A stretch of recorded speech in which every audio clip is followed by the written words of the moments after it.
Hi everybody, Steph Marconi here. The question that we are all answering is, how have I grown in grace this year? So for starters, I'm going to say that at the beginning of this year, I learned about myself that shame has been a high motivating factor in my life because of this book by Brené Brown.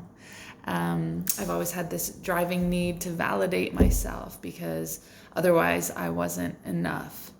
So as a homeschooler, I think this looked like me setting unrealistically high goals for myself and then feeling shame that I wasn't meeting them and then letting entire days spiral out of control. Additionally, I have lived much of my life feeling like my personality was flawed, that I always had my head in the clouds and I was too extroverted and creative, but too flighty, too forgetful. So I think up until this year, I have really over-structured our homeschool days and almost been like militant with just our schedule. And I honestly think that my kids have just gotten a subpar homeschool experience because of it.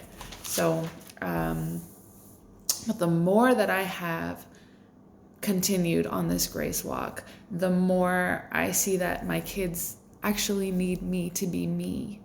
When I'm operating with the skills that God has given me, I think that's when their learning experience goes from subpar to excellent.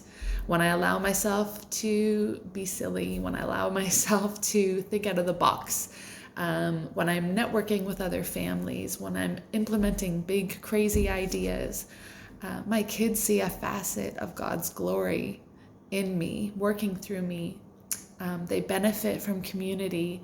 They learn things from their peers and from other parents that they might never learn from me. So, in a sense, growing in grace has also been growing in community.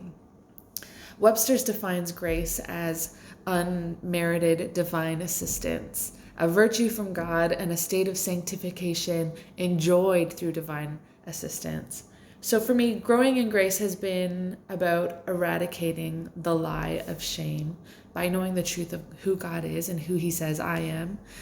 And to whatever degree that I have been able to live in the knowledge of that truth, I have also been able to extend it to my household and also to the community that we've been given.